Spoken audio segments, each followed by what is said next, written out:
And I suppose the first step we've taken within the Academy is improving the data to inform decisions and actions. When we started as a diversity committee, we actually didn't have much hard data to work on. So we've put a lot of effort into, when I say we, Vanessa has put a lot of effort into pulling together some really comprehensive data, particularly in terms of gender. We've a long way to go in terms of other characteristics. But the Academy is genuinely committed to driving change in the coming years, with a view to recognising that the Academy will be a stronger organisation when it's drawing on a more diverse group of members. In 2021, we undertook an independent international review on diversity in the membership, which was chaired by Leslie Yellowlees, and that was published in November 2021. You'll remember we did all of this online at a time when we were all learning how to interact without cups of coffee. And then following on from the publication of that review, we established an implementation group in late 2021, which worked through most of last year. And I was really honoured to chair that group and work with some really committed colleagues. Vanessa Carswell, obviously, but Gilly Clark, who's here, Mary O'Dowd, the Secretary of the Academy, and Jerry McKenna, the Senior Vice President of the Academy. And we really worked very hard to embrace the advice we got from the International Review Panel, and we undertook a substantial revision of the membership process in line with the recommendations of the review. And those changes were made with the specific objective of enhancing diversity within the Academy members while keeping the focus on academic excellence. And obviously, we have to see how this works into the future, but certainly we've taken all the steps that we could anticipate to enhance diversity among our membership. And watch this space to see how it continues to evolve. The Academy has also taken a number of other very significant steps to highlight its commitment to diversity. So, for example, there were female-only calls for the honorary members and the council-recommended members last year as a once-off initiative to recognise how important it was to enhance diversity. And in terms of the gold medal nominations, we insisted on gender representation before they were progressed to decision making. Some of those calls went out a second time to ensure that there was gender representation around the membership. So all of these small steps are really about reinforcing just how important diversity and inclusion is to the Academy. I suppose one of the most important steps that the Academy has taken is last year we've established a Young Academy. The call for members went out in September of last year, and there was a tremendous level of interest, far beyond what we would have expected. And currently the assessment committee is working through the applications, and the first members of the Young Academy will be announced in March of this year. But we're very hopeful that this will be an excellent mechanism for bringing in a more diverse group of people into the life of the Academy and, leading on to future members. And that's funded partly by the RIA, but partly by Accenture. So again, I think it'll be interesting to see how that will develop, and we look forward to welcoming in bright young people and their ideas and their energy into the Academy. So why are we here?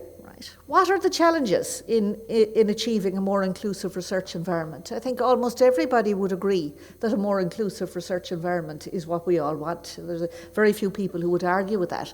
But why is it so difficult to achieve that change? We were having these discussions 30 years ago when I started my academic career.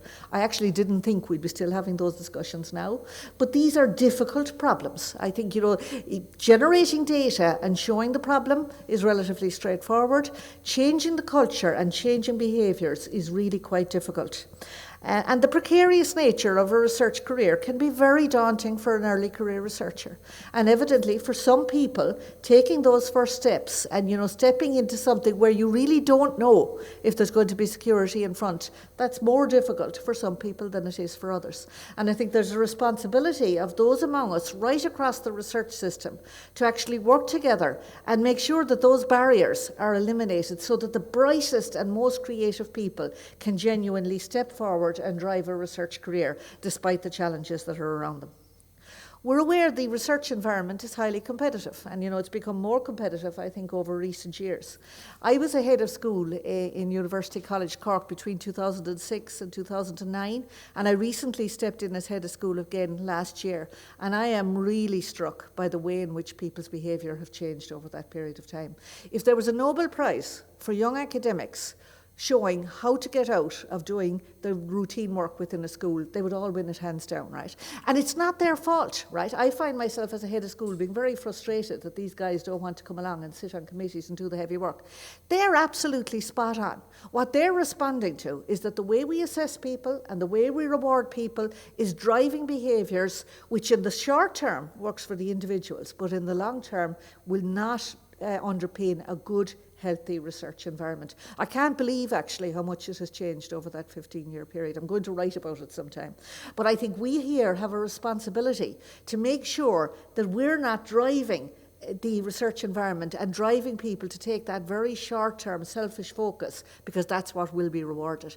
I've talked to some bright young staff and they say, but sure, Anita, if I do all that stuff, nobody thanks me for that. That fellow over there did nothing except his research, and he's now a professor. And I can't argue with them, right? Despite the fact that I think it's wrong, I can't argue with them. So I really think that they're, as a group, we have to take responsibility for this. Metrics have become terribly easy to generate. Metrics are okay if they're used appropriately, but we need to be careful that we're rewarding the behaviour which leads to a good long-term healthy research system. And a focus on research assessment and how we measure things and how that drives behaviour and what are the unintended consequences of those activities is a really important debate. I'm very struck. We were absolutely delighted with the number of people who expressed an interest in this meeting here today. But when I scanned down the list, right, I wonder how many other meetings focused on the third level sector would have this gender breakdown in the room, right? There's no question about it. The extent to which females engage with the EDI agenda is disproportionate across our system. And it's great. I'm delighted to see women engaging with this. But we actually need everybody to engage with this. Not only is it not reflecting the leadership within our organisations, but you must stop and think, that if all the heavy lifting on Athena Swan applications and EDI is done by the smaller group of women within our organisations, this impacts again on their research careers. If the race issues are only addressed by people from different ethnic backgrounds, that impacts on their time for research careers. So I really would call on people to step up. This is everybody's issue. It's in all of our interests that we make this work. And it's great to see a lot of women engaging with the EDI issues, but we'll have cracked this when we walk into a room and the gender balance is actually the balance that reflects the leadership within our organisations. So the focus of the event today, those of you who know me will realise I've no interest in whinging. I've no interest in standing up and talking about the problem. What we're really trying to do here today is to share some ideas of good initiatives, good steps, small actions that people can take which will make a difference on the ground. Learning from one another. It's great to have international speakers here today who can share their experience. I'm hoping that everybody in the room here and everybody online today at the end of it will have at least one new idea that they can take away and that they can implement on the ground that will make a difference in their local environment. And I think cracking this problem is about a whole lot of small initiatives and a whole lot of people just going out of their way, taking the step, the odd kind word to somebody at a key stage in their career, opening a door for somebody. All of those small things are really, really important. And really, I think we should move into that. What pragmatic steps can we take that could make a difference? No individual step will sort this problem exclusively. I know that for a fact, right? But it's about a collection of small steps that we can all take together. And I'm hoping that as a group today that we can take that action, to try and get some positive ideas, to focus on the solutions and try and move this forward. I suppose one final step, having chaired the Diversity Committee here in the Academy, some people might think because we've revised the membership process, that's done now. It's not done. The work of the Diversity Committee in an organisation like this is never going to be done. It's a constant drive for change. It's a constant need to bring up this agenda, to keep talking about it and to keep it at the forefront, because there are so many other pressures on everyone that this is one which can slip off the table. But finally, I'm certainly looking forward to really exciting discussions here today. I think we've got a great mix of speakers, so we've got a great panel later this morning. So I'm going to pass over now to Grace Mulcahy, who's done so much work in the organising of this event, and it's much appreciated, Grace. So over to you to chair the first session.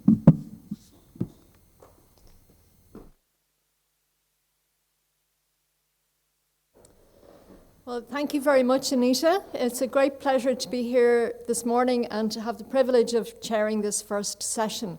Before I start, I'd just like to pay tribute to Anita for the really far-reaching and insightful work she's done as chair of the committee, the Diversity Committee of the RIA, and I'm delighted to be a member of that committee. And Anita, you'll be very hard act to follow, I think, in that capacity. But on to today's business, and we have three excellent speakers this morning. We have, to start with, Nicholas Robinson Garcia from the University of Granada. And each of our speakers will speak for about 25 minutes. We will have a short question and answer session after that.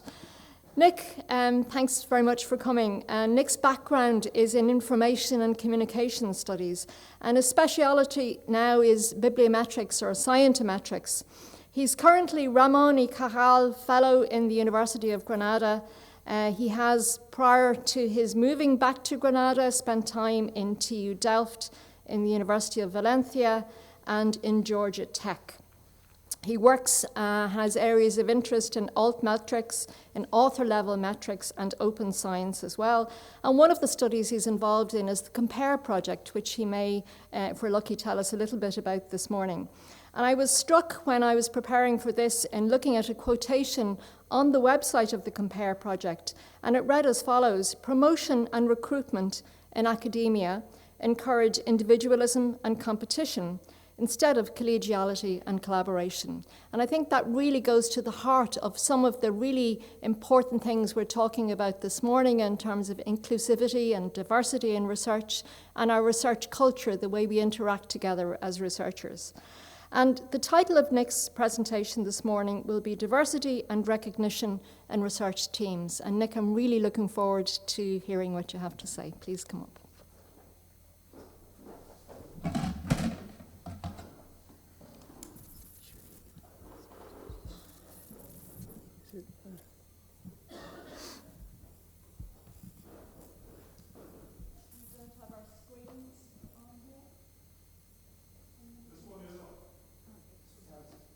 Okay. Good to go. Okay. Thank you. Well, thank you very much for having me here. Thank you very much for the organizers for the invitation. It's a delight to be here sharing this morning with you. What I'm going to talk about, well, I'm going to take the opportunity, being the first speaker, to try to center a bit the challenge when we're talking about research evaluation, no? Because if we think about assessment of science, let's say in general terms, we are basically talking about different things or different layers which are very much intertwined with each other. So we have society, with its all challenges and needs, also how it affects researchers on the priorities that they may have when they're making decisions, personal factors like work-life balance, etc. So society affects how researchers work. Researchers also have ways of working and collaborating with each other, which is also much affected by the type of knowledge they're producing, the fields to which they belong, the disciplinary cultures. Also, it affects the way institutions are organized also. So when we are talking about research assessment, we are trying actually to find some kind of balance between these three different aspects which are interacting with each other and are affecting each other in very different ways, no? So the challenge would be actually to make this ecosystem work, let's say, efficiently, no? And the problem there has to do very much with what do we mean by working efficiently, I would say, no? So are we talking about promoting research quality or excellence, however we measure it, or even if we don't use metrics? Are we talking about addressing social challenges? Are we talking about diversity? Diversity of what also? Or are we talking about having a global, let's say, efforts when we are allocating funding so that we have a cooperative culture where people are collaborating in order to fulfill the given aims that are given by those priorities which have been funded, no?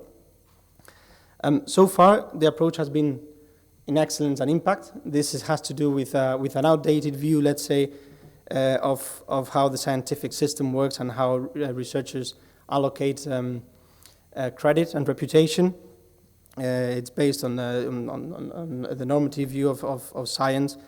This is said in a very simple way. Okay, so there's many more things here which can be said about this way of this normative view of science, but it's the one that it's normally used as a way of justifying decisions and using citations and publications, let's say, and in many cases abusing of them and using them in really, really simplistic ways. No? This is something which funnily enough has been denounced by the people who are producing these metrics, or the people in the field of scientometrics. Already in the 80s, we're already warning about limitations and problems when using these metrics for evaluation purposes. In most of the cases, we're talking about indicators, so they did focus a lot on technical issues. So like the use of the impact factors or the language biases in the databases, coverage in fields, and so on.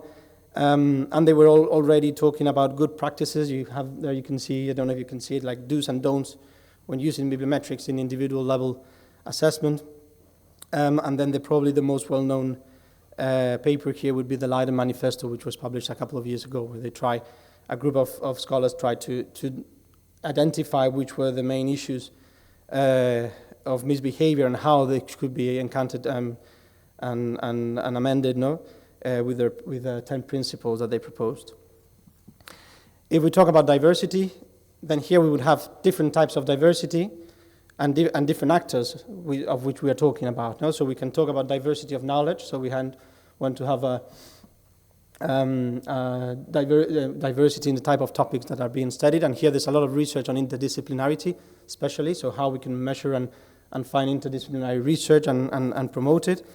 But what I will be talking here especially will be about people and practices, basically, so how they collaborate with each other and how that affects, or how could that have an effect on the career trajectories. No?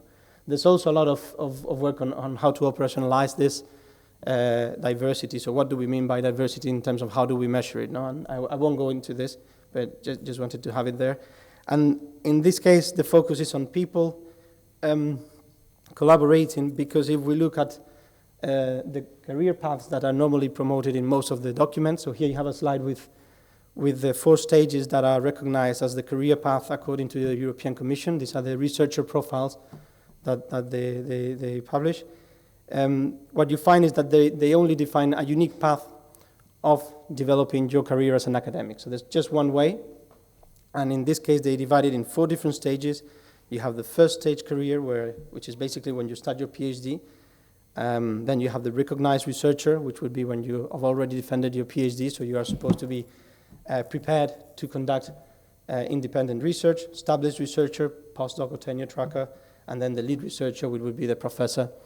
And for each of these stages, they indicate which are the things that are expected of researchers in each of these stages. So if you're in the first stage, you're supposed to do research under supervision. If you're a recognized researcher, among other things, you have to take ownership of your career progression, something which is normally really tough, especially when you're looking for postdocs and so on. Then you have the established researcher who has to take lead in projects and publish as lead author. And then you have the lead researcher who has to have international reputation, publish influential papers, develop strategic visions, etc. So there's a lot of basically how to create leaders of science and people who can build teams, but there's no much room for people who are going to actually form part of those teams and who are going to be collaborating in these teams. No? And this seems to have some consequences. So there are already some studies which look at author position in papers, and what they find is that over years, the proportion of middle authors, so those authors who are not the first or the last author when they're signing their papers, is growing over time. So teams seem to be bigger and over time, so it seems that there is a need for team science. And then there are other studies which are actually showing that these middle authors are actually having shorter career paths. So their career is shortening, and we don't know why, let's say, no? So the idea here, and this happens among other things, because what they're using is, the reason why they use authorship actually is because authorship has become this kind of currency of science, in science. So it's the way we value or we look into productivity, let's say. So if you are as productive as the number of papers you've produced, you are as leader as the number of papers where you're leading your first or last author, which are normally considered key positions. Now, so they are making an assumption here in which those things that were expected at each career stage are somehow reflected in this author byline. No? Here I've just plotted This is in biomedical sciences. I don't know if you can see it properly. Basically, you have the academic age in the x-axis, and that's basically the number of years since you published your first paper. So it's not the real age of the researcher, but their experience, let's say, publishing. And then you have in blue first authors plotted, middle authors, and last authors, and you see how there is that seniority seems to be also playing part in which position researchers are assigning their papers. Not to younger researchers tend to be first authors, and more senior researchers tend to be last authors of the papers. However, if we look at the relation between the author order, so first, middle, and last, and the contributions they say they do to papers in their statements, so when they're publishing their papers and they have to indicate what they did, the relation is not that clear. No? So in this figure you have in light blue you have those who wrote and revised the paper. In dark blue is conceiving and designing the experiments. Then you have light green performing the experiments, dark green analyzing data, and in pink contributing with tools. And you see that there's not such a clear divide. You see that it is true that first authors tend to do more writing and conceiving and more tasks in general, but there's not such a straight line as one would have expected. No? Actually, if we plot this contributions with age, we see here that there is also no pattern. So maybe also with performing the experiments, but with the rest, we see that the distributions are quite similar. So it seems that age-related things are having to do with positions in papers, but not so much with what actually researchers are doing. So the skills that we are expecting to see reflected in that author order. No? So what we did here to try to see what actually was happening with researchers based on the skills that they have is that we tried to somehow create archetypes of researchers based on how they specialize in different tasks. So how consistently, if they consistently do always the same type of things in the papers they publish. No?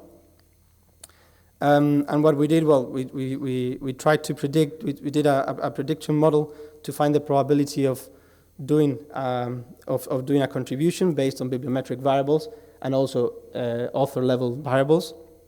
I won't go into the details of this because we don't have time. And we tried to find archetypes of these researchers in 4 different stages, so trying to mimic these researcher profiles of the European Commission. No? So we have the junior stage, which would be from when you publish your first paper to 5 years onwards, then the early career stage, which goes from 5 to 15, mid-career 15 to 30 years, since you publish your first paper, and late career, it's over 30 years. No? And for each of these stages, we tried to find these archetypes. And what we found was that we had 3 archetypes in the early and mid-career stages, and 2 archetypes in the junior and late career stages, but that these archetypes seem to have some similarities between each of the stages. No?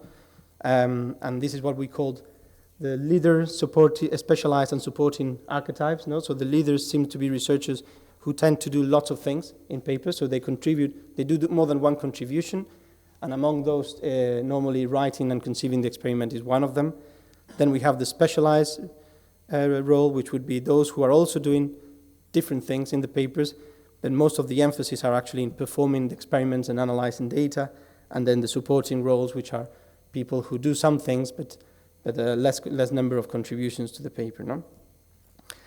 And what we tried to do is then track our researchers, our set of, I think it was over 200,000 researchers, to see how they would move from one stage to the other, and if they maintained their profile over time or they shifted. No? So here you have basically at the junior stage, we have in blue, you have the number of specialized researchers, which would be how long the line is, and then in green you have the supporting roles. So in the junior stage, you tend to have most of the researchers that we found that we were studying were specialized, so they're training, which makes sense. It goes with the skills that were in the European Commission's profiles. No?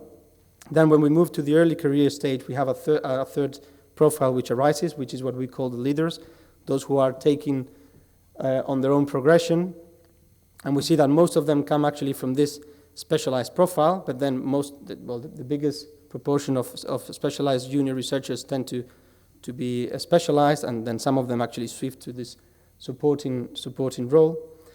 Mid-career, you see how most of the leaders in red tend to continue their career, and they make it to the third stage, to the mid-career stage, while there is a few actually of the specialized researchers are the ones who make it to the mid-career stage. So their careers are somehow shortened there. There are limitations here because we're mixing people from different generations. Okay, so because we're looking at people of different age, but you do see that the most of them tend to have one profile and not the other two, and the same happens when going from mid-career to late career. So seeing this, that there was something going on, that the people who tend to have one role tend to be the ones who have longer careers, we tried to look at the metrics to see if actually there was something going there with the metrics, with the productivity and citation impact of these researchers. So here on the left side, you have we've plotted basically the distribution of the number of publications of researchers for the 4 career stages by profile. And what you see is that people who have this specialized role tend to be less productive than people who have the supporting or the leader role. Actually, both supporting and leader role tend to have similar levels of productivity, and in the late career stage, actually, the supporting role is more productive, which makes sense because you're in a more senior position and you're actually bringing in new players, let's say, into academia. In the middle, you have the distribution of highly cited papers that these researchers have. And here the differences are not that clear. So we don't see, still specialized seem to have a slightly lower number of highly cited papers, but the differences are not as big as in the previous case. And then what we did is we looked at gender. That's on the right side. In blue, we have the distribution basically of men and women, men in yellow and women in blue. And what we found out is that at the early career stage, the proportion of men who have a leader and specialized role is roughly the same, but not for women who have, the majority tend to have this specialized role, which is, if you recall in this graph, is actually the one which gets undercut there. So it could be, and this is something that we were speculating, that it has something to do with the type of roles that women tend to specialize or are specializing on in academia that could be undercutting career prospects in academia. No?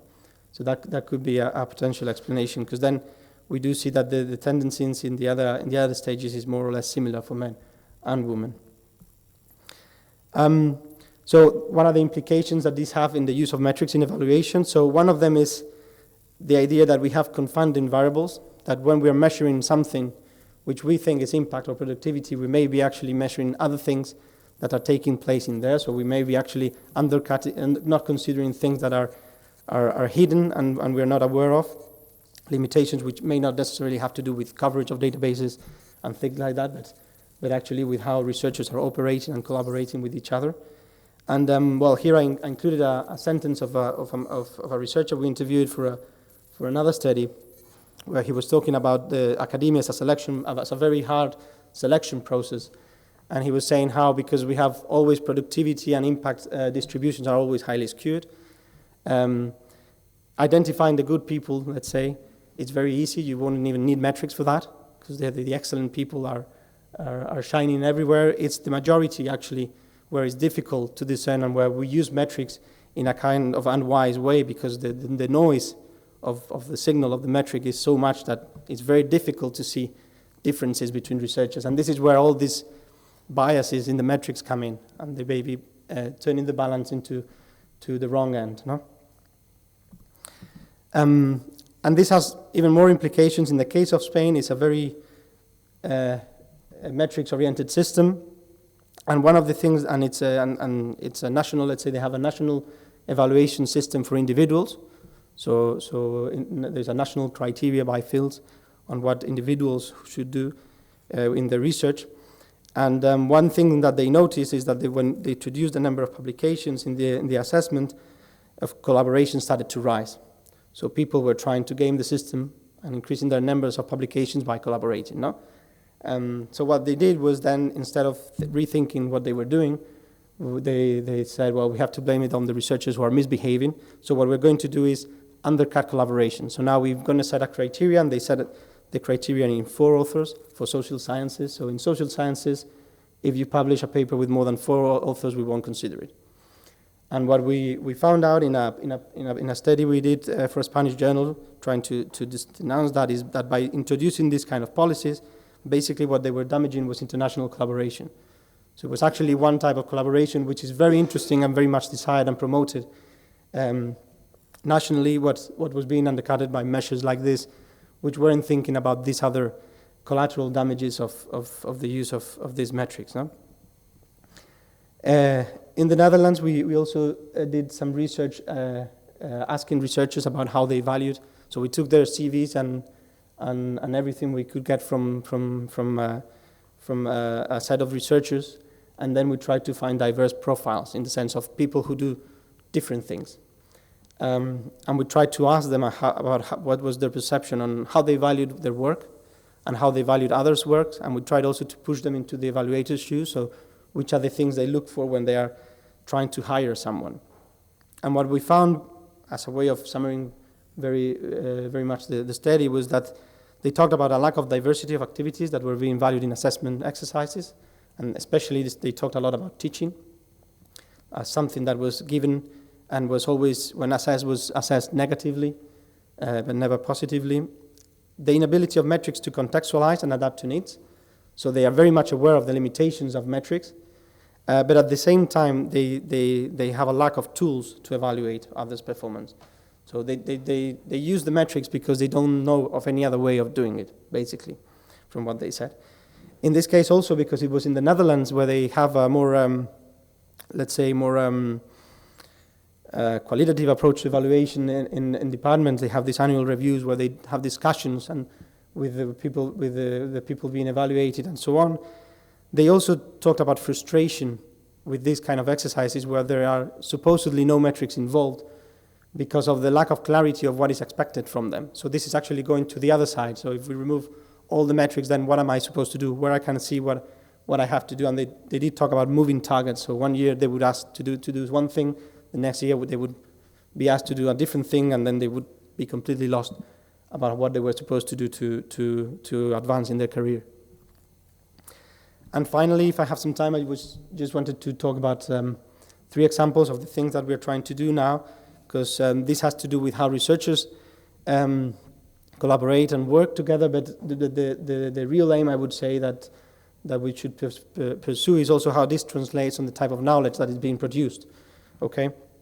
So depending on the decisions we make when we're doing the assessment, how would this affect that type of knowledge? And I want to put 3 examples of some of the things that we're doing. The first one would be the most, let's say, traditional approach. It's what we're doing is here looking at publication patterns in the humanities. Humanities is one of the fields that is always neglected, let's say, by the metrics. Maybe that's good or bad, I don't know. But the thing is that it's always been difficult to assess what is going on there because they have different ways of behaving, of citing and of producing research.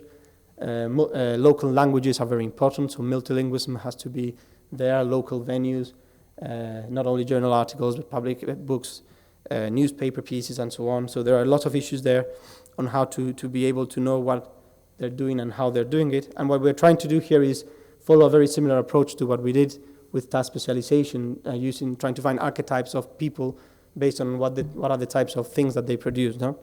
So to find the people who are actually publishing, most of their effort are, for instance, in publishing in newspapers, which could be called like opinion leaders. Now, people who are actually talking to the population, people who have a more scholar profile, let's say, and they publish more in more traditional venues like books and scholarly journals and so on. No? The second example is scientific mobility and citation impact. This is always a huge concern in Spain and in many countries. The introduction of policies for mobility. We observe when we look at the data that scientists who move internationally seem to have a higher impact than those who don't move. Of course, this has to take with lots of cautions, okay, because the share of people who move is much, much smaller than the people who don't move. And the question here, what we are trying to work in, and this is something it's very much under development, is why is this happening? Is it because of the topics they are doing research on?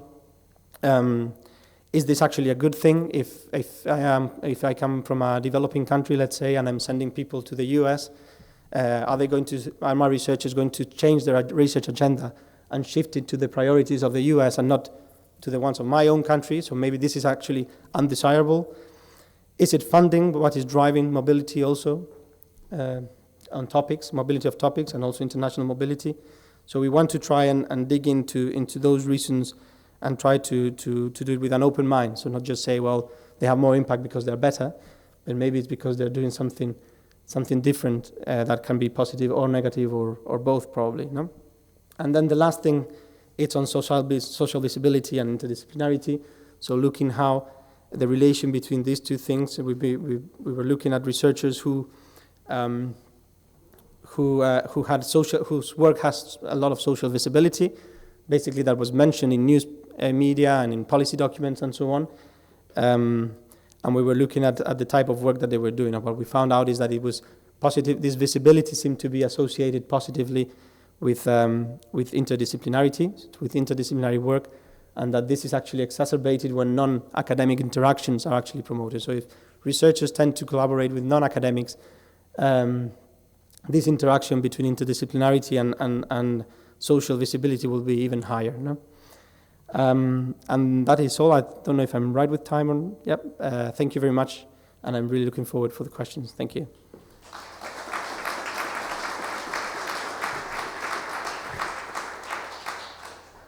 Thanks very much, Nick. I don't know if this microphone is working, so we can share. So apologies, everyone. I understand the live stream may not be working at the moment. I know there's efforts to try and fix it, so we may be confined to questions from within the room just at the moment. So we've just had a time for one or two questions, if anybody has anything they would like to ask Nick. Anita. Thanks very much for a great presentation.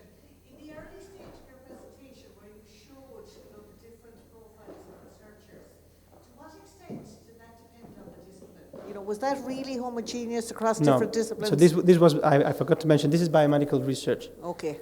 This is something we want to expand now. So basically that's where we had data and contribution. Okay. But now we want to expand it because this is a practice that it's expanding to journals in different disciplines. So we would like to see how it works. And my expectation is that, well, we have lots of internal discussions on this, but one of the expectations would be that you would have fields in which you have a more like team-oriented and distributed way of working, where you would have other fields in which it would be more collegial and everyone would do a bit of everything, no? So probably we would expect different profiles depending on the field, yeah. Yeah, that would be my expectation. I think the biomedical group are one group where there's a particular positioning, but it probably isn't exactly the same, so thanks for clarifying that. Yeah. Yes, another question there behind. Thanks, Nick. Just a question about, you said women tend to have the more specialised roles in the archetypes, and this specialised role leads to shorter careers. But I just wonder, have you looked at flipping that? And is it the specialised role, or is it a gender issue that leads to the shorter career? Like, which is the chicken and which is the egg? Yeah. So we haven't looked at causality, let's say, of what is doing what. And I don't. Well, we were thinking a lot about what is doing what. I mean, if you look at the literature on how women got incorporated into science, there could be some explanations there because they weren't allowed to have scientific roles, so they would go into technical roles. So that could be one reason there, but we haven't looked at causality, and it's something we really would like to explore more. Yeah, thank you. Hi, thank you very much for your presentation today. I'm curious about your data on mobility. Were you able to look into sort of the profile, age profile, diversity profiles of people, of researchers that are moving? And you also talked about maybe there is a funding or a financial issue for mobility. Do you have plans to really delve deep into those issues? Because a lot of our funding agencies are really looking, and the Commission obviously are looking very favourably upon mobility, and would like to know what are the main factors driving that as well. Thank you. Yeah, so what we want to look is basically how, if mobility drives changes in topics. That's basically our aim here. There are some studies looking at, for instance, at gender and mobility, and what they find out is that women, they seem to move, women and men, similarly, but women tend to move for a shorter time of period and normally at more senior stages. But the funding thing where it comes in is basically what we're trying to see is what happens when a researcher moves, especially, well, we have this hypothesis that people who are moving from a country with low resources, when they move to a country where they have access to more infrastructure and so on, they may be actually shifting their agenda to where the money is, so that they can actually do the research and thrive as individuals. No?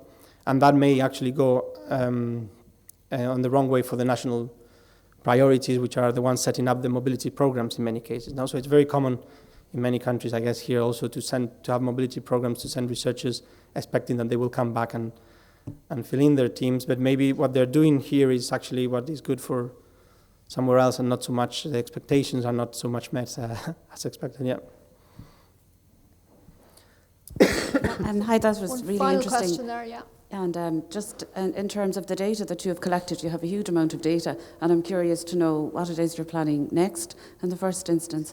And secondly, have you seen any difference between, I suppose, the level of citations and that from open access journals relative to those that are not? So here we worked with all the publications that researchers had.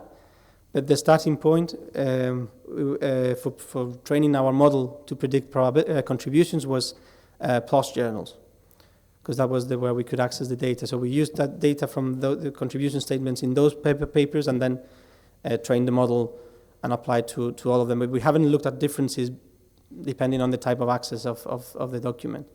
Yeah, I think that was also on the data. No, I guess it was. So yeah, so we want to expand this contribution study to other fields. That's one of them, and also we want to see. So although we're talking about research teams, still we're looking at individuals doing different things. But now we want to try to think about how we could actually have a broader perspective of it and look at the whole team, how they interact with each other, these different profiles, and see how that they behave in that sense. Yeah. Thank you so much, Nick, and thanks to everyone for your questions. I have lots of questions. I'm sure there's more as well in the audience, but perhaps we can catch up with Nick over coffee and pose those. But thank you so much, Nick. You've set the scene very well, and particularly in relation to the sometimes unintended consequence of the use of metrics in driving research. So thank you again.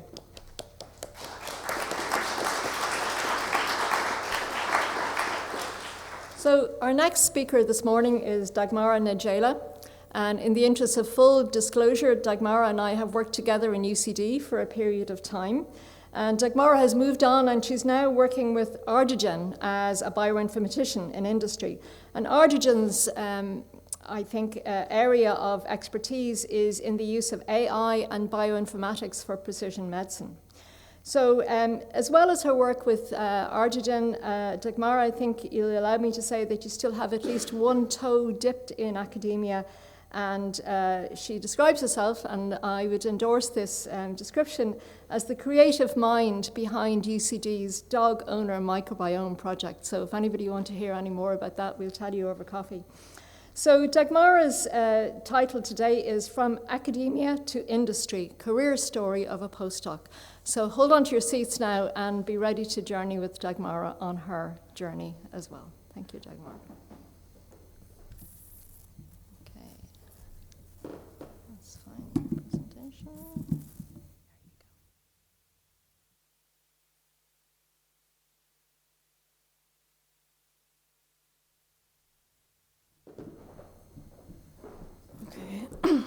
Thank you, Grace, for the introduction.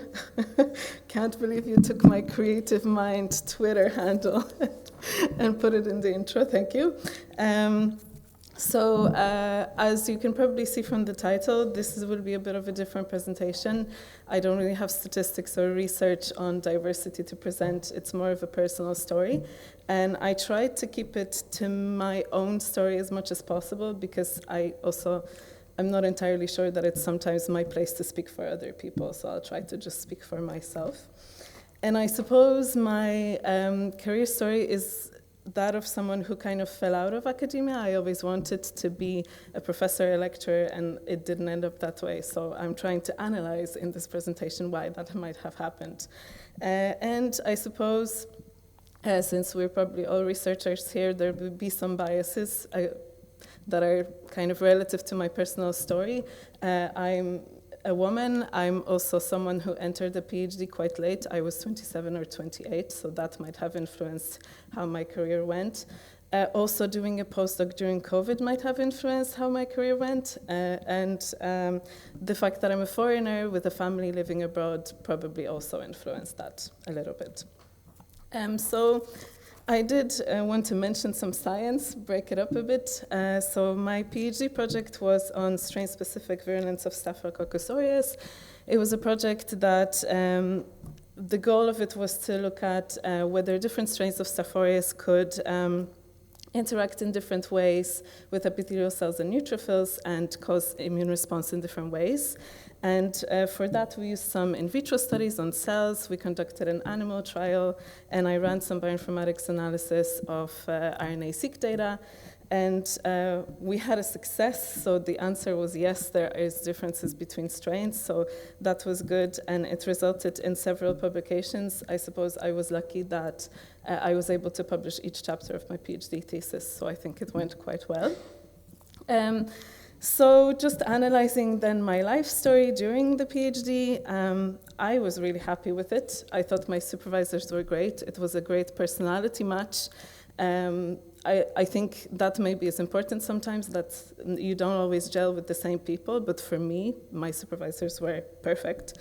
I thought it was a great learning opportunity. As you can see, I did a few different things, so I was able to really see what I maybe enjoyed more and just learn a lot of new techniques, so that was fantastic. The environment I was in was very collaborative. Different lab groups were helping one another, so I had this view of academia as a very collaborative, happy place where everybody shares their science. Also managed to have some successes, got 4 small grants for conference attendance and organizing a conference, got some presentation awards, which I was really happy with. Great boost of confidence when you don't get grades anymore, so that was really useful. And also made lifelong friends. There was a lot of other PhD students, and we all supported one another, and I think that was a great kind of camaraderie during the PhD. Now, some negatives, mostly were related to being very poor. I was unlucky to have a stipend of 16,000. That was on the lower end of Irish stipends at the time. Rents were already increasing. I think I started in 2019. They're nowhere near as bad as they are now. And unfortunately, that meant that I had to move 4 times during my PhD. I had to scrap my car because I didn't have money to repair it. I didn't have a laptop, so I had to borrow a laptop from a friend. It was very old, maybe slowed down my work a little bit. And also didn't really have money for medical care. I didn't go to the dentist for 4 years, and then COVID hit, so I didn't go to the dentist again. But also there was a situation where I had to pay for an abdominal ultrasound, and I had absolutely no money for it. Thankfully, we had a student advisor in School of Veterinary Medicine, a fantastic person who was able to help and get me some financial assistance. But that was a very stressful situation to go through because I didn't know if I was able to provide myself with healthcare. So moving on from my PhD, which I mostly remember well anyway, I went into a postdoc in UCD School of Agriculture and Food Science. Please forgive me the figures that have very tiny fonts.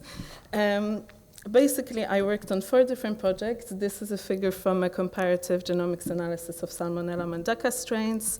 This is antimicrobial resistance of bovine E. coli. The main project was a surveillance of virotoxigenic E. coli in wildlife, and I also worked on a scoping review of zoonotic diseases in deer. So a lot of different things.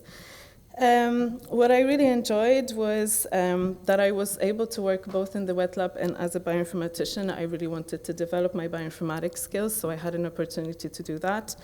And I gained lots of new skills because of that. I worked in quite a big lab. There was several postdocs there, a lot of them very helpful that I was able to learn from, both in the wet lab and in the bioinformatics aspects. There were some collaborating PIs, so different points of views. That's also great. And the sequencing facility, so lots to learn. And also, especially during the scoping review, I learned to work with many different people. For example, people from like conservation biology or ecology background. I had to explain my microbiology point of view, so that was a useful communication exercise. Now the negatives. So this was a 20-month contract, and it was actually a contract that was the main project, the surveillance of virotoxigenic E. coli, was a sort of failed PhD project. So it was a PhD project that didn't end, and I didn't finish, and I had to start from scratch, re-optimize everything, and do all the experiments that were supposed to take 4 years in 20 months. So not a lot of time. And unfortunately, that meant that I very often worked 12-hour days in the lab trying to finish the project. And then COVID happened during this postdoc. And for about 3 months, I wasn't working in the lab, so we added some dry projects, the bioinformatics project, the scoping review, which were very interesting, and I was very happy to be part of them. But then when I had to come back to the lab, people were still waiting on me to come back to them with stuff on the dry projects, and I really didn't have time for them anymore. And also, unfortunately, not by my supervisors, but I did experience bullying from a collaborator. Didn't really feel like I had anyone to talk to about it, so that was a bit hard. Someone like the student advisor in the vet school would have been an excellent person there. And also, kind of a place which broke down my idyllic view of academia a little bit was a supervision course where I heard PIs complain about their students. So that was a little bit of a shock to me. And also there was one particular person who kept saying things like, trial by fire, sink or swim. Just leave the student alone and let them do whatever. And if they succeed, great. If they don't, they don't. And I thought, wow, I was really lucky to have really great supervisors, but some people are maybe not that lucky. And then we move on to my final postdoc, which was, again, a bit of a different field, I suppose.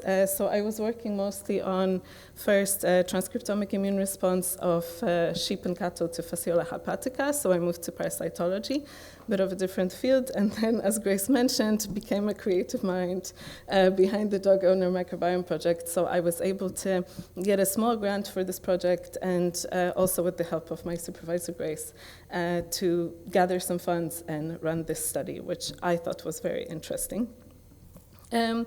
So when it comes to the highs, Grace already kind of outed herself as the supervisor, but I have to say that I was very happy to have a great supervisor and mentor, a person to talk to about science, about the career, pretty much everything, so that was really great. Also, I was given flexibility in pursuing my own interests, write grants, I was given advice, and that's part of why the Dog Owner Microbiome Project happened. Really interesting projects, new science. I got to learn about parasites and immune response to parasites, and definitely the fact that I was able to break into the microbiome field for the first time, which I really wanted to pursue at the time, was really a positive there. When it comes to the negatives, I suppose this was more of a pileup of everything that happened before that just kind of compounded during this postdoc, unfortunately. One part was that these were short-term contracts, so I kept thinking, oh my God, I should probably start looking for a job, and I spent quite a lot of time on recruitment and looking for jobs, which probably took away from my time doing other things. Also, there was this postdoctoral meeting at some point, and I realized that I've had the same salary for 3 years. I was postdoc level 1.1 of the salary scale, and we realized that a PI has to apply for you to increase your salary. It doesn't happen automatically, even if you're in the same contract for a specific period of time. We were in a meeting with a professor that was surprised by this, so I think some people don't know, and some postdoc salaries don't increase as a result. But generally, there's also, I think, a kind of practice where some grants don't allow you to even hire a postdoc on a higher point of salary scale. So there's a lot of problems there where basically with inflation, you're just losing money every year in a sense, and you're not progressing. Also, I know this happens to everyone, but got declined several grants. I also received a grant that I then declined for several reasons. Don't really have time to get into it, unfortunately. There was this grant review for an SFI IRC pathway grant that I applied for that was really kind of eye-opening to me, where I applied. I was just within the 2 to 8 years experience requirement. I was a bit above 2 at the time of applying. And I then talked to one of the internal reviewers in UCD that was selecting the people for the further process of the SFI-IRC pathway grant.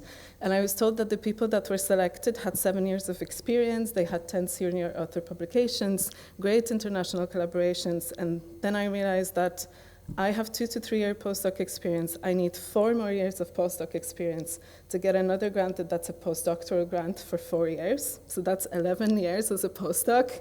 And that was kind of a big hit for me where I thought, I don't really want to spend 11 years as a postdoctoral researcher. That's just not, I don't have enough time to do this. There was also some administrative things. There was a GDPR application process that took a really long time because we had human participants in our study, and that delayed the study a little bit, and then I was kind of running to try and complete it before my contract was up. We also secured an industry partner, but unfortunately we were talking about the study for so long that the funding is still not cleared. We are kind of stuck in legal deliberations at the moment, and this is 1 year after I already moved on from the postdoc, so this funding wasn't in the cards. And also, unfortunately, I started to realize that the postdoc salary is still not really livable wage, especially if I was thinking over the term of 10 years or 11 years, getting a mortgage, I don't know, buying or living in my own apartment. That was all kind of getting really further away from me. And then, unfortunately, because of the other projects from the previous postdoc, still papers to complete, I had so much to do.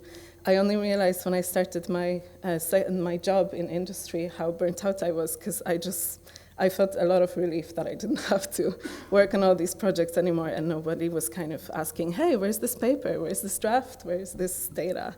So that was also unfortunate, and probably also something to do with the COVID pandemic, because you get more stressed when there's a stressful life situation in general.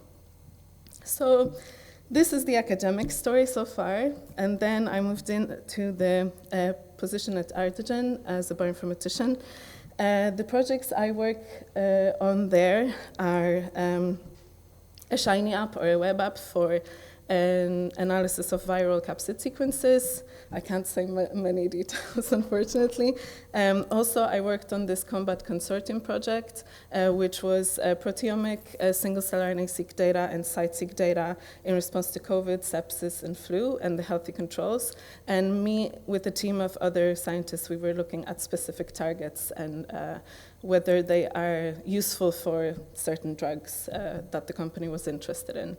And then the final project that I'm now working on by myself is a single-cell RNA-seq analysis of chondrocyte tissue or chondrocyte cells in osteoarthritis, hopefully finding a cure for osteoarthritis one day. We shall see. When it comes to how it's going, I want to stress by this picture that I'm still a scientist and I'm still learning, so those are the main 2 great points about this job. I did learn a lot of new skills in the year that I was working there, mostly, I suppose, because I didn't have to spend so much time on writing grants, writing papers, and recruitment. I gained a lot of technical skills and even soft skills during that time period. Also, I can't understate this financial security and stability. I have my own apartment now. I mean, I'm renting my own apartment, and also the fact that I didn't have to look for another job at the end of the year was also very helpful. We have flexible working hours, so we can start and finish our day whenever we want, but overtime is discouraged. If you have a problem with a project, and they would usually maybe assign a team member to help you, rather than for you to take overtime, which I think is great. Also, definitely for me, less stressful, and the fact I can put the work away at the end of the day, mostly because I don't think that this defines my life. Like, I don't have to get this grant to have money, or I don't have to I don't know, do a lot of these other things. I don't know, be on committees, write papers, produce a lot of things, because that would then determine whether I would become a lecturer or not in the future. So this is much easier in a sense. I just have to do my job. Definitely in industry, if you have a PhD, you progress quickly through the career steps. I actually got promoted yesterday to senior bioinformatician, so that was really nice. And also something that I really like about working there is that there's lots of feedback in all directions. So we get feedback from our supervisors, but also every year we are required to give feedback to our supervisors. And you know, this influences decisions in the company and how people are evaluated. And also it is encouraged to bring problems as quickly as possible about everything, because you can make the company better, you can make the company work faster. If there's a communication problem between departments or things like that, you are encouraged to raise that issue. So I think that's really great, something that maybe should be done everywhere. Of course, this is not perfect, nothing's perfect. So the one, I suppose, disadvantage of industry is that you don't have the capacity to choose the project you really want, because sometimes there's a pool of projects and you're just given a project. And definitely you can be stuck in a project you don't like. I've had other colleagues that were not happy with the projects they received last year. They are thankfully moving on to different projects, but this can happen, and really boring projects or repetitive tasks can happen as well. So you're not always lucky. I guess I was lucky this year. So that's my career so far. I had some thoughts. I tried to summarize everything that I said. So I would say that when it comes to my personal experience, I'm very happy I did a PhD. I still love research, and I'm very happy to be involved in it. Very happy to meet the people that I did. I think I was very lucky with the supervisors that I had, definitely. And I definitely value the postdoctoral experience that I had, because it gave me a lot of different types of skills, leadership skills, project management, all those things that help me in my career right now. So it's definitely extremely valuable. When it comes to why I left academia, I suppose, unfortunately, one of the decision influencers was that I could not afford to stay in academia, or at least I felt that way, especially for another 5 years on precarious contracts. And also I felt that my career was moving too slowly. I just didn't know if there was a lecturer position there for me at the end of the line. So I wanted to kind of, again, summarize. I definitely think academia is a great, bright place for science, for creativity, room to grow and kind of shape your career the way you want it, develop the skills that you want. So this is a really great part. There is unfortunately a dark side. I think it is easier if you have family to support you, for example, waiting between different postdoctoral positions where you might not get a salary. For PhD students, much easier when you're living at home, because then you don't have to pay rent, and rents are extremely high right now. I'm sorry to say that I mentioned white men here mostly because I know some anecdotal stories, success stories of postdocs that ended up maybe PIs or assistant professors. Unfortunately, at a similar career stages to me, 3 stories, all of them are men mentored by men. So maybe this is just an anecdotal evidence, obviously, but in my circle, there was still kind of no person that I could relate to, that I could think, oh, I could be like her and I could go there and do this. So there are some issues. There is still gender inequality, as we know. There is more male professors in higher ranks. This is obviously changing, but Maybe for me personally, it wasn't changing quickly enough. Sometimes there are conflicts with little support. I've had people tell me, don't rock the boat, this is a small field, you're going to work with these people in the future, so don't complain about them. So that was something that it's sometimes hard to resolve conflicts that way. Also, there is low pay, and I would say especially for PhD students. There is low job security, as we all know, and sometimes maybe poor career prospects. You just don't know if you're going to end up in academia forever, even if you want to. I don't know if it's my place to offer suggestions, but I thought I'll end with those. So I think that a big first start would be to pay PhD students more. There has been some groups trying to advocate for this, which is great. I think this is absolutely essential because there's a domino effect, and this low salary will kind of follow that student. I've also seen initiatives to give employment rights to PhD students. I think that maybe gives them more security, ability to pay their pension. That's probably a good thing as well. Some countries in Europe do this. Higher salaries, I know it's easier said than done, but it would be great. I think longer postdoctoral contracts would be really important. I've suggested this in UCD in the past. I know that sometimes you have a grant that's kind of finishing and there's nothing a PI can do, but maybe funding agency can change their point of view and allow for an extension for such a contract. Or that just contracts like this are discouraged, and that maybe when grant applications are made that the contracts are 3 to 4 years rather than 1 to 2, because the postdoc will just start looking for a job straight away. There's no time to develop your career in a short time like this. I think work-life balance can't be understated. There is sometimes, not in every lab, but there is sometimes a culture of overwork, kind of glorifying overwork, working on the weekends, working 12 hours, nobody bats an eye about that. And I think this doesn't help people work any better, so it would be great if that culture was discouraged. And I'm not sure how to solve this last one.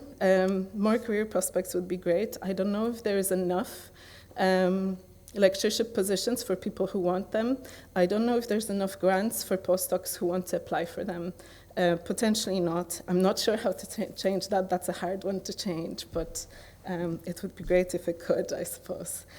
So I think that's everything that I wanted to say for today. Thank you for listening, and I welcome any questions.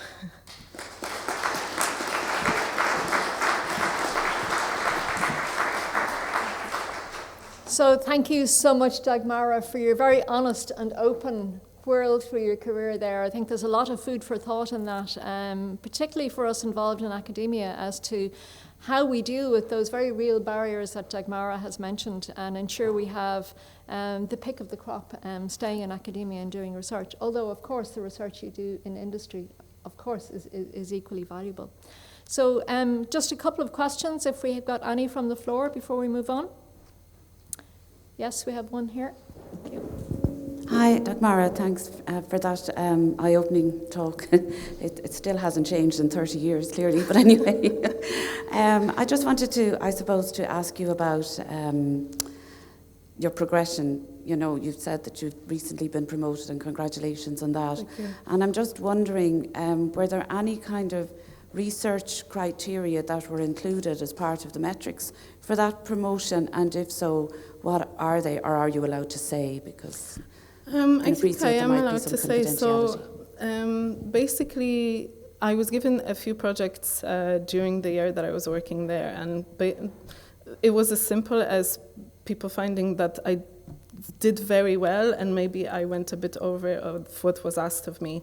I work as a part of the digital CRO unit, so we are subcontracted to other companies, and the department I was in asked for another person, and they literally said, we want a copy of Dagmara, so that was really nice.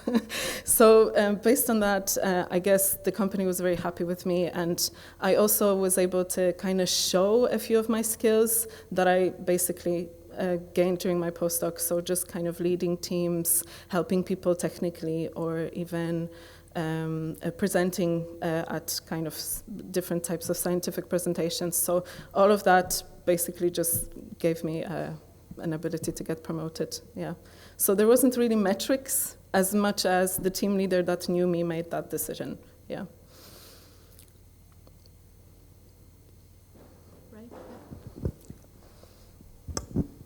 Thank you for a really, really stimulating talk. If you were to start again with the knowledge you have now, what do you think you might be able to do different that would, benefit you? That's a really interesting question. So I kept thinking that during my postdoc that maybe I went in too many different directions, that maybe I should have tried to really focus on this microbiome angle that I wanted to achieve and just went straight there. That would have probably been easier in kind of from Grant's perspective. So definitely, I think it was crucial after the PhD to take time and look for those postdocs. I pretty much took one 3 weeks after my PhD ended. I had 3 different offers, so it wasn't too bad, but I was applying for a few microbiome ones that I didn't get. So maybe waiting for that one would have helped. Otherwise, I don't know, do more running or boxing, kind of manage my stress a bit better. Yeah, maybe. One final question, Jennifer, I think. Thanks very much, Dagmar. That was really, really raw and a bit of an eye-opener for some of us who have been outside academia for a while. The question I have is, do you think on balance your postdoctoral experience was beneficial for you going into industry, or do you think in a way you might have been better off just to look for industry jobs straight out of the PhD? Do you think it helped you to get the job in industry? I mean, it certainly helped me to get this promotion because they want a certain amount of years of experience and the postdoc counts towards that experience. So in that way, it helped. I think I could have just as well gone for an industry job, gotten the experience there, and would have gotten promoted probably about the same time. So I guess it's either or. If someone wants to go for industry after a PhD, that's probably a good choice. Yeah.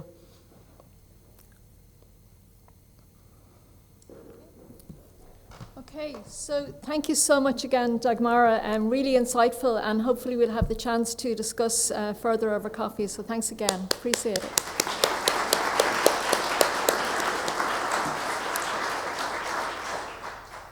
I'm not sure if our live stream is up and running now. If so, welcome to people online. If not, apologies, and we will try and make the recordings available later on. But to move on for now, our last of 3 speakers this morning in this session is Bert Overlight. Bert is former Director of Human Resources at KU Leuven, and he's also emeritus full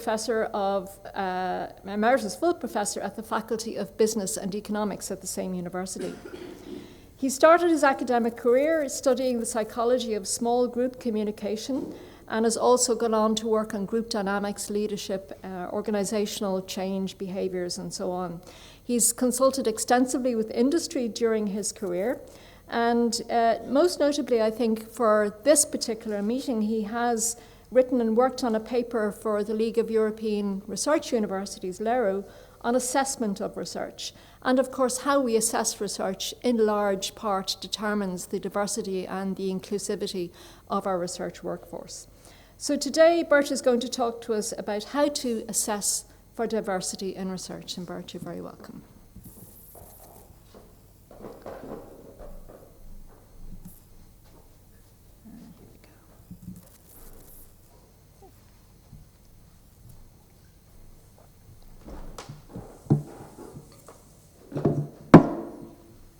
Thank you, Grace. And thank you all for being here and joining this event. Let me see if that works. Oh, perfect.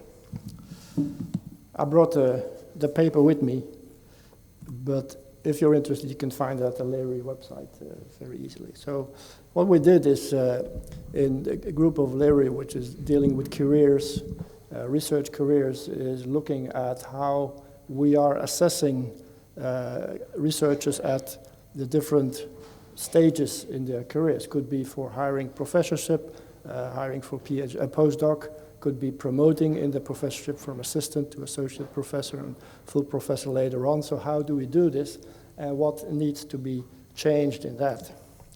The background of the paper, the idea of the paper was, first of all, that of course, we didn't want to just think about age indexes and all the scores, etc., etc. This is something that actually is already long time experimented within the Leary universities. But I think what is very important is that we need to take back control on our judgment of research and researchers, because it has now been externalized to commercial players who are provided with numbers. This is also a reason why I'm not a big fan of ORC-ID, because I think we are making the same mistake, and we're getting really settled in a situation which we are dependent of commercial players that are steering, and we as universities should be steering the way that we do research and the way that we evaluate and assess researchers. There was another element that I think is important, and I will try to show you here, is everybody's complaining about metrics, but what's the alternative? So the paper is focusing on alternatives, and how could the future possibly look like, which is, of course, for people of my age, is a little bit similar. Is it similar to the period when I was tenured as professor, where there were no statistics at that time, there were no bibliometrics yet, so we had to do with sound judgment. And so can we go back to that sound judgment of 30 years ago? But the basic thing, I think, is, or the most important point is the third point here on the slide, is actually everybody senses within the universities that we need to do justice to a much wider range of contributions, and so to have more inclusive sort of assessment process. So how do we assess for diversity in research? And I try to rephrase a little bit the things that are more in detail in the paper, so if you want more detail, you can find them there. But of course, the first thing is to acknowledge a wide variety of contributions. And so one of the first things we did is to collect the career frameworks that are used in Leary University, and sometimes they're very thick documents with a lot of criteria, a lot of potential contributions that are recognized, and see how they look like. And I just give you a very short overview, because I don't think it is, makes any sense to go into detail. But of course, there is contribution to research. And as you will see, there's only one of the parts of contributions that you can do in an academic environment, contributing to research. And if I go clockwise, important is, of course, the contribution to the subject area through all kind of scientific output, which includes publication, but it's not enough just to have publications. There could be other scientific outputs. In my university, KU Leuven, we have the habit already for more than 30 years to ask each candidate for a professorship, what are your 5 most important achievements? Originally it was said, what are your 5 most important publications and why do you think they are important? But very quickly we realized that there were other outputs could be as important as well, and so now we ask for 5 most important achievements in your career and elaborate on that. It was sort of the first way of using a narrative form of CV, and to get not just the absolute numbers, but what is important to you and what you think, what are you proud of, and what are the things that really give you pride, and what can highlight the potential that you might have for our institution. So, of course, we focus on that, but we found out we also focus on, for instance, the recognition in the scientific community. We do value the work that people do, even if people not only always believe it, or postdocs not always believe it, we do value the fact that you are, for instance, in organization of scientific conferences, that you're invited as a speaker, that you do reviewing work for journals, that you do sometimes more than just reviewing work. So I think recognition, of course, prizes are also important, and there are a lot of prizes in each field. So that's also a part if you're recognized in your community. Of course, track record in funding is important for universities, so we take that into account as well. Collaborations and interdisciplinarity become more and more important, as many examples have shown already today that interdisciplinarity is important, and many questions can all be answered by groups of research groups, and not just in networks of research groups, often including industry. There will be a lot of collaboration, I assume, as well, Dagmar, between your company and different academic institutions. So we need also some track record in that. I think research strategy is important, and it's sometimes implicit. What's very important is how are you contributing not only to the research in your field and to the advancement, but also to the research agenda in your field. And I think if you really want to be a substantial leader in academia, you don't have only to deliver excellent research, but also to make sure that you have an impact on the agenda in your field and on the topics that are maybe creating new topics, creating new subfields, etc., etc. And last but not least, of course, which is extremely important, we're not only producing publications and patents, we also produce people. And this is something that is coming to much more attention over the last decade, is the advancement of junior researchers and the enablement of them in their careers. So this is what we found 2 years ago in our frameworks, and there are a couple of novelties coming up. That's open access, which is not always incorporated, so open science is very important. Data stewardship is something that is very important. And then something which I call software engineering, but I think bioinformatics is a little bit similar, depending on the field that you are. There are a number of what is very essential in the research is skills and expertise, which is very rapidly developing, and they are actually a little bit developing in some actual subfields, or you might call it fields, which are very technical, but which are very important in the progress of science as well. So these are a couple of examples that will probably also be included in these contributions. But you see, it's very diverse. You can never capture that with any metrics. Certainly not with publication metrics. And I think that the idea that this is a kind of synthetic indicator should really be abandoned, and is already abandoned at the moment, because there are so many different things or different ways to contribute to the progress of your scientific field. At liberal universities, we also attach a lot of importance to education, and I think yes, there are criteria. Most criteria had to do with, of course, executing high-level educational training to students and to PhD students, but also developing your tools and your instruments, textbooks, courses, but also now technological instruments to provide this distribution of knowledge. And also, of course, being responsible for curricula, not only being responsible for what you teach yourself, but also what kind of curriculum you want to offer to your students. And which is less important for the moment, but I think will continue to grow in importance, is the educational engagement outside university. I think there are a lot of professions, like the medical profession, that really are run by professorships, by people doing that in their free time, and they're part of the professional bodies, and they set the standards, and they do all kind of assessments of specialists, and they determine whether that this kind of experience is sufficient to be legally appointed as a specialist. Just to give you one example, and in many professions like law, medicine, engineering, etc., these professional bodies and also governing bodies are supported very strongly by the time and effort of our experts. Things that will include and will become more and more important is translating knowledge from research to your students, because it becomes more and more difficult, the distance between actual research and day-to-day research that you do at the edge and the frontier of science, and then translating these in courses becoming more and more difficult because the distance becomes very large, and of course something that we already do at some places, but becomes more and more important is lifelong learning effort as well. Now, in every university of the group, there is, of course, a research aspect. There is also a education aspect, but there's also something else. It's called differently in each country. It's differently called in each university. It has to do with public engagement. So there's also a sort of task as a university to engage in public engagement directly.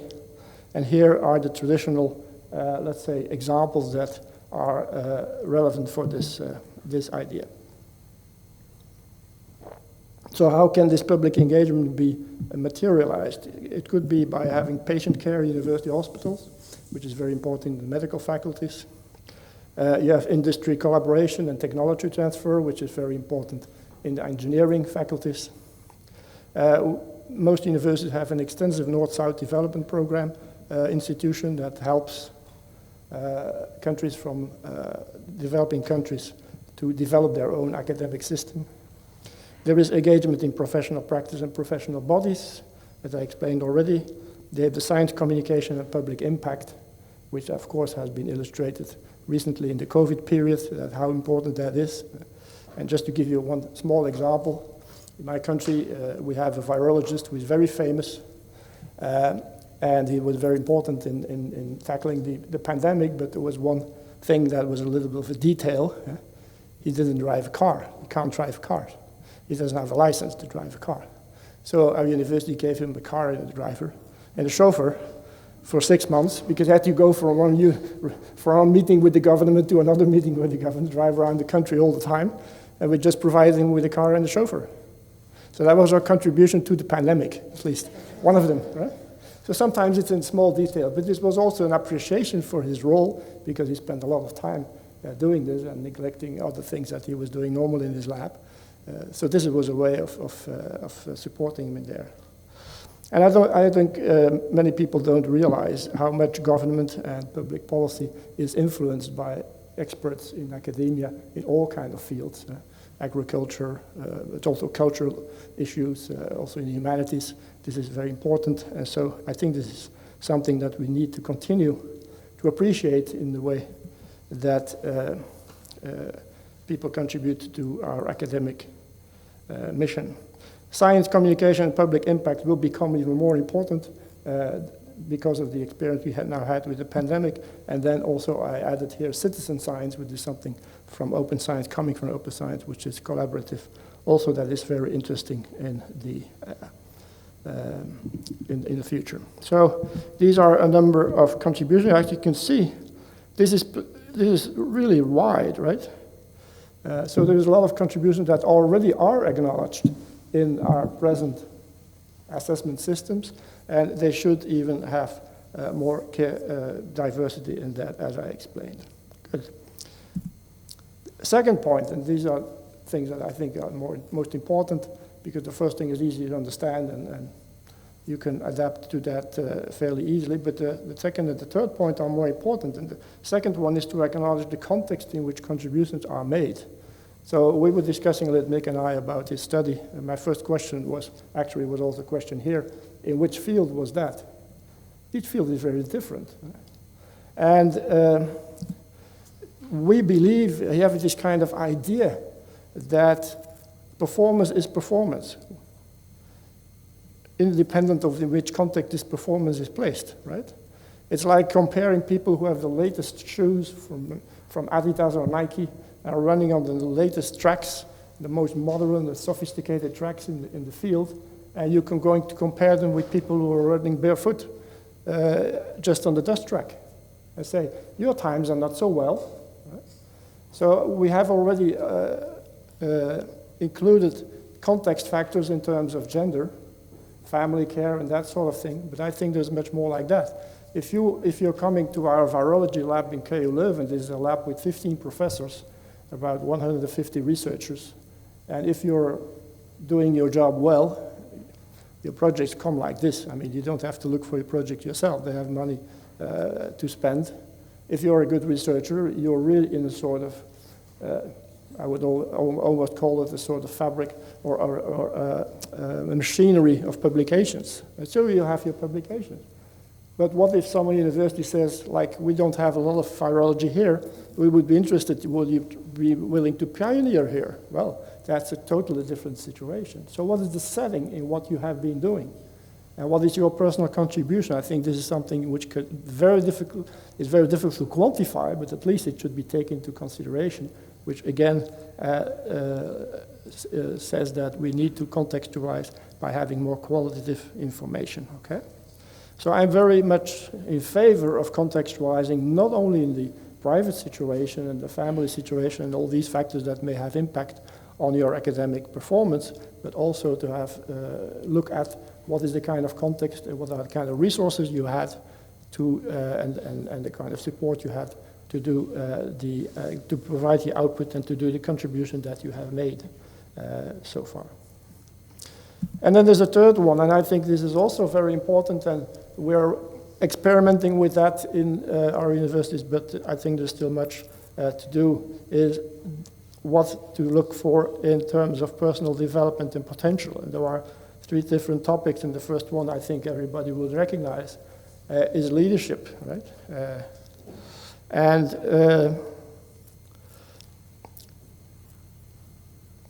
Nick said that leadership profiles are taking longer in academia. I think they should.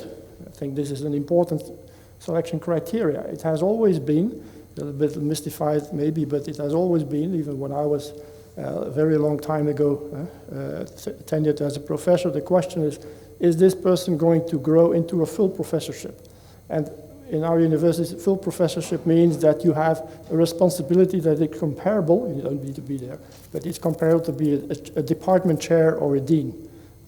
You have to contribute to the, well, I was an HR director, I became an HR director, but these are positions, and it shouldn't be a position in the university, it could be a position in a network or in a collaboration or something like that, but something in which you supervise a very large group of activities and people and take responsibility for that. So you must be able to develop into someone who can do that strategic thinking, but also have the leadership to set agendas, deal with all the hustle and administration, etc., etc. And so I think this is an important criteria. And we know that in the course of the different stages, and you all know the 4 different stages in the European framework, the R1 to R4, which is actually distinguishing them is that you're getting more and more responsibilities, which means there is more and more leadership required, both in terms of content as in terms of relating to students and staff. So how are you going to assess that? Not just what you have developed yourself, because leadership is not something that's in your head. It's something that you have to do with a full person. It has to do with the way that you react to things, also the way that you emotionally react to specific events, etc. So how did you develop yourself as a person, as a leader in your field? Okay? So this is a question we don't ask sufficiently. And if we ask them, well, how can we make this more objective? How can we make it more comparable to others? Because everybody, of course, is different in that respect. So I think this development perspective is important. We should pay more attention to leadership. And if people show bad leadership and have a lot of publications, we should just make sure they don't become the leaders of our groups, right? And depending on the situation, maybe we can help them. Maybe they can be put somewhere in the corner with no staff and nobody to hurt and do their own thing, but I don't think it's really the good solution either. But too long we have been in a situation in which that lack of leadership was tolerated because there was a great performance in research. I think this time has gone. It's not possible anymore. Just checking the time. Okay? And I think we'll have similar questions about collaboration. Okay? I don't agree with Nick as he says that there are no team players allowed in the game. I think in most places now, in most departments, if you're not a team player, you just don't get anywhere. So collaboration is very important. And of course, not only collaboration within the small team, because that's one thing, but you need to collaborate with other disciplines, you need to collaborate with other networks. Just think of people who are working in the KICS of the European Institute for Research. I mean, there are sometimes 400 partners. We are managing that. We are expecting our researchers to manage these kind of collaborations. So I think these massive collaborations will become more and more important. So also we have to select and evaluate and assess our researchers and our professors to their capability, capacity to engage in these large networks and to collaborate with and make these collaborations work. Because it doesn't come from itself, and it takes time and effort and skill, and so to develop the skills to do these collaborations. And the third one is maybe even more important, but we don't realize it yet, is innovation. What do you do with failure? This is something that, of course, is important also in our field of research. What do we do if you tried something that didn't work? How do you deal with that, right? I saw one example which I liked very much was a PI who had a sort of Excel table And every time that a paper or a grant submission was rejected, they had a celebration. Because that's part of life. And it meant that you tried something. So our culture of what is success and what is not success should change, right? And sometimes we ask when people come to be a candidate as professor, say, tell us about one of your failures, and how did that went, and what did you learn from it? Everybody's flabbergasted and say, I didn't prepare for that, I was preparing for my successes, right? But you learn much more from failure. So innovation is about failure. I remember one industrial partner saying that they had a big issue in their company because 80% of the project was successful. It meant they didn't take any risk. So if you want to be the risk takers, which is actually the ultimate goal of universities, is taking the risk that nobody else wants to take, then we must be sure that we also deal with what is about innovation and how can we deal with that and how can we support people who are good in that, in trying things not working out, but learning from it, of course, not just doing things and not working out. Everybody can do that. So these are a number of focuses which I think are important for the future and which have much more to do with the person and not with the output of the person, but the way that the person develops himself or herself in the course of a career. I'm going to exceed my time, excuse me, a little bit. Just two more slides. And the first is very easy. I mean, we can say that we want to get rid of all the measures and the metrics and do it more in a quantitative way, and please have our narrative CVs, etc. But there is, of course, a number of issues that we have to tackle. First of all, as Dagmar already said and illustrated in her story of her career, there is a lot of pressure on people, especially if they are still young, they're not tenured, and they don't have their fixed position. But even after that, when they still have to progress to full professorship, there's a lot of pressure there, and we have to avoid that you're adding pressure by saying that there is a diversity of things you can do to contribute, because what they will see is the competition is so fierce that if I do everything well, then I will be selected, right? And that's not the case. So we have to make sure it doesn't lead to more competition or more pressure on the candidates. That's a very important message. And it's not an easy message because people always think that there were 25 candidates or only one position, so I must be good at everything, which is, of course, not the idea of inclusiveness. On the contrary, it's the contradiction of that. Of course, the time and effort from panels is very important because it's not the easy, cheap way anymore. And I remember one of the a person from a funding agency saying that I cannot guarantee that people are not sneaking below the desk to check whether the age index of someone is there because they're not allowed to use it according to the instructions, but we cannot avoid that they do so. And there have been instances like in Spain that say we're not going to do quantitative stuff in evaluation because we don't have the people for it. We don't have the resources. So it takes more time. That's very simple. Another issue is that if you have different profiles, how do you deal with these? It's very difficult to compare. There's one standard. If you take number of publications, it's a standard. It's the same for every one. It's the same for every field. It's the same for different subfields. And if you have to compare and say, I have to make a decision between profile A, who is much stronger in these and these contributions, and profile B, it's difficult to compare. It takes more judgment. It means that you have to make choices, which is, of course, not an easy thing. And also, of course, that this could be a basis of bias and probably hierarchies like, okay, all the other stuff, but basically we only look at the number of publications, okay? We have a very broad framework, but 90% of the weight is on the publication list anyway, right? Which is, of course, not what we want. How do you assess personal development? We don't have tools for that today. I don't think it will be coming tomorrow. Also contextualization, how do you do that? So we start experimenting with that. I think with some narrative CVs, that's already one thing that we can use as a tool to do so, but especially how do you really deal with leadership?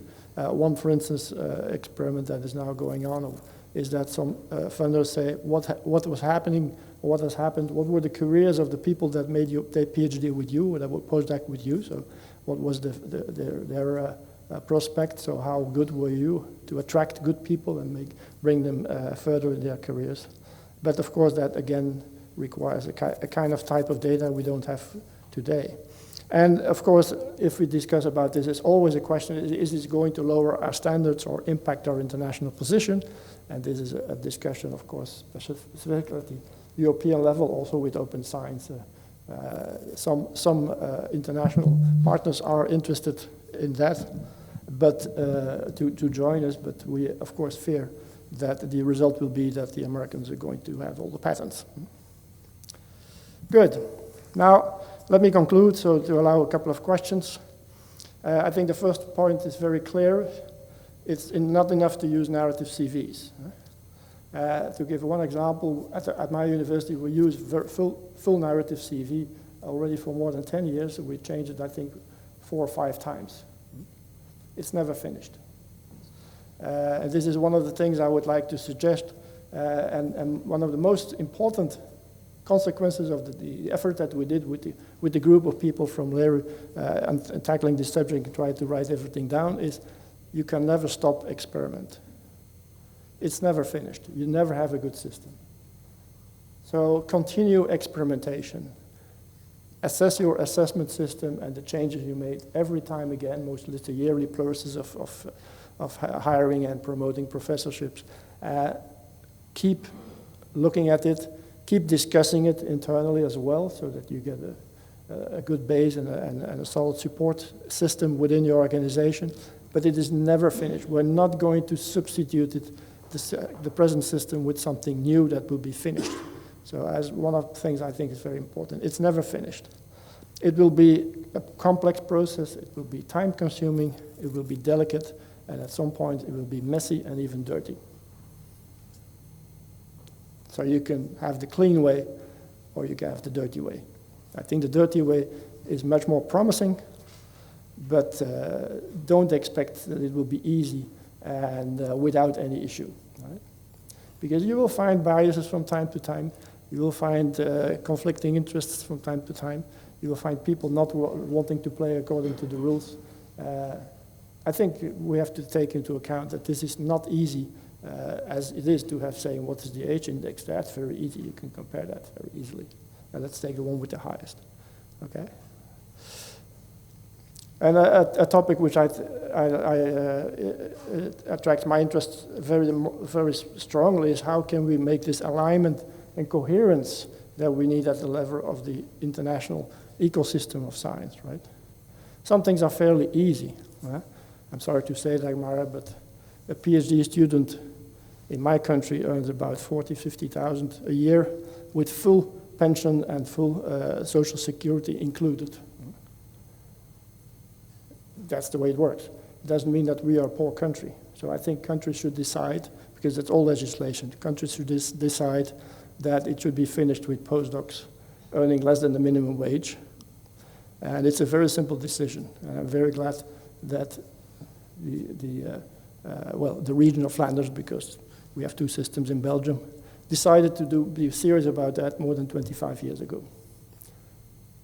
And one of my tasks, one of the duties I had was to destroy and block all the shortcuts that professors had found to pay them beyond what they were supposed to pay. And I was able to get all the holes blocked so that now everybody gets a decent living. It doesn't have to think about. We do have short-term contracts, even shorter than a year. But at least you're decently paid. You don't have to worry about your car. So, but that's part of the ecosystem, and we just look at assessment itself. We also look at funding, let's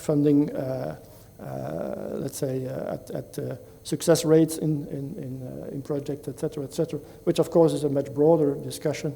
And of course, some people will say they only want more money, but I think this is part of the game. If the competitors become too fierce, then of course, people will suffer from that.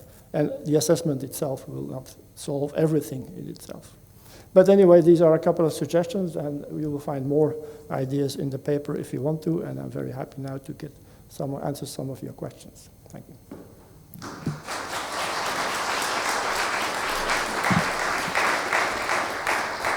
Thank you, Bert, for that really whirlwind overview of your work in that. I found it really interesting and lots of questions still to be answered. I found it particularly interesting that your virologist in Flanders was given a chauffeur-driven car and one meeting to another. In the audience today, we have somebody who was very important to our pandemic response, Philip Nolan. I'm pretty sure that he didn't get that, and you probably cycled from one meeting to another. So maybe we can save some money. Maybe Dublin is smaller, right? Yeah. There you go, you see. It's a career trait, yeah. So, okay, we've a couple of minutes just for questions if anybody would like to pose any to Bert. Yes, Dan at the back. Hi, thanks, enjoyed your talk. Just a quick comment.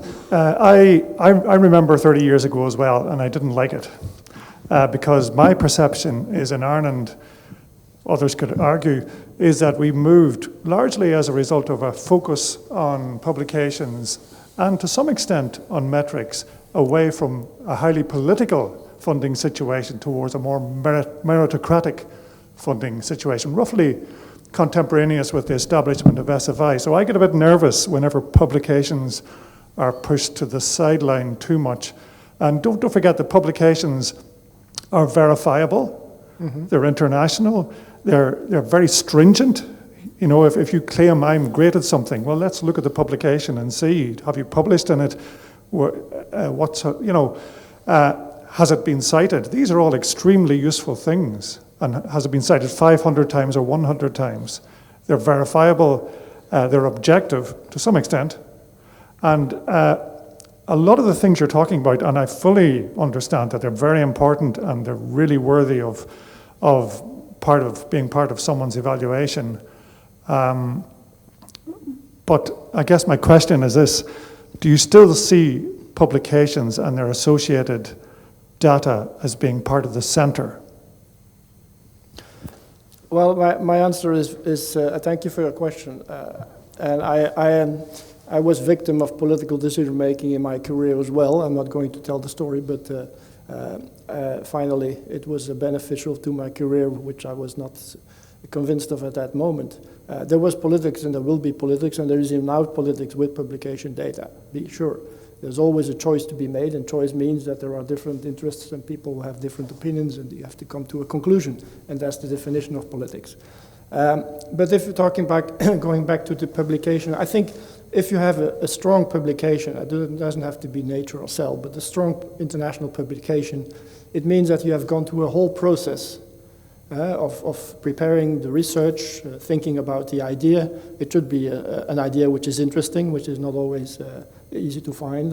You have to have some creativity.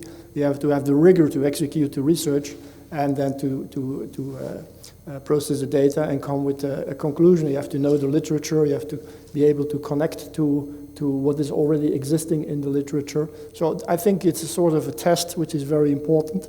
And then you have the whole reviewing process, and as most of the researchers here in the room will have had reviews that were larger than the article, review comments which were thicker than the article, and that you needed 1 or 2 years to review them, really to get through them and say, okay, these were really important, interesting comments. So I still think publications are very important to prove yourself as a researcher. But the mistake we make is that if we expect anybody for moving further in the hierarchy or getting tenure in your academic system should prove that he or she is able to do that a couple of times, it doesn't mean that someone with 20 publications is more important than someone with 15 publications. And this is a very different story. So for me, it's a kind of a threshold. It's a sort of, this is the minimum that you have to be, you prove yourself with, and most postdocs go beyond that limit, or that how you call that, that demand. But that doesn't mean that someone who does that more often than someone else is better than the one who did that less often. And I think this is a kind of reasoning flaw that we have at some point in time lost that someone with 200 publications is more important than someone with 100 publications. I don't see the logic, but I do accept what you say. I think it's very important that we continue to look at publications as an indication of being able to proceed and do research. And many universities, many fields ask that you are first or last author, just to say that this is my work, and you can establish that as your idea and your execution of the research. So publications do make an important part of our evaluations and will continue to do so, but not blindly just numbering and counting the numbers. Okay? Yes. Thank you, Bert.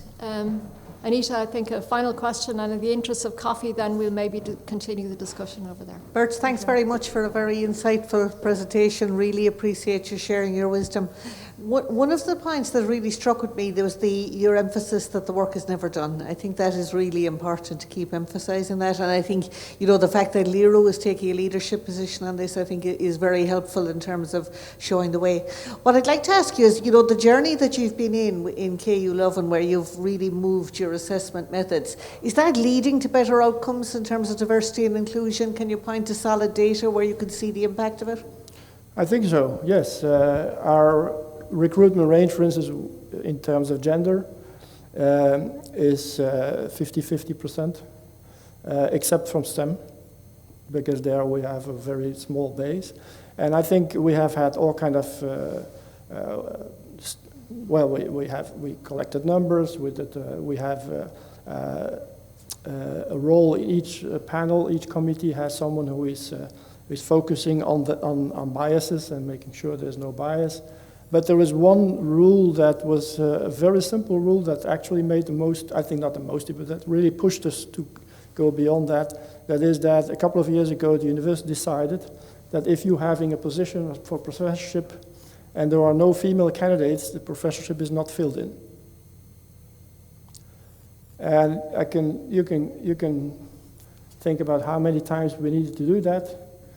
You can count them on one hand, because as soon as the departments and faculties understood that we were serious, and we said, no female candidates, no professorship. Next time there were female candidates, you can assure you that. And so we moved from a vacancy, traditional vacancy method to scouting. And now every faculty has its own scouting group. And they are evaluated on the quality of the candidates they can attract. And every professorship procedure, we need to have female candidates and candidates outside of Belgium, which is easy because Belgium is very small. But getting female, so we have more female candidates than we have postdocs, statistically, and we have even more female professorships or professors hired than there are female candidates. So I think but also there, it's never done, because we have some fields in which it doesn't work, or seem to work, because there also we have only 15% female students. So there are still things to do. We cannot generalize overall, but I think really you can see the difference. But over a long period of time, and now everybody finds it completely normal. We don't have issues of do we have a role model, because we have dozens of role models, and women start to crack the top positions now in the university. But at some point in time, you just have to walk your talk. And that's a very important thing. Okay, thank you. Thanks so much.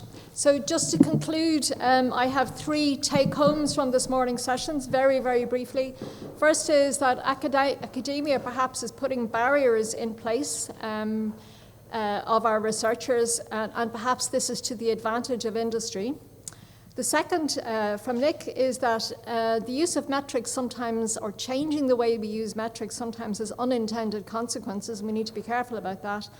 And the last one is, I think, from Bart, that we're still learning about how to do a holistic research assessment that takes account of metrics, but also other things as well. So a lot of work yet to do. My apologies, we're running just slightly late in this session, so you may have to drink your coffee quickly. Anita, 12:15 to come back here? we're going to stay on schedule and come back here at 12:15. So inhale a cup of coffee outside, have some quick words, and we'll see you back in 15 minutes. Thanks, everybody, and thanks particularly to our speakers.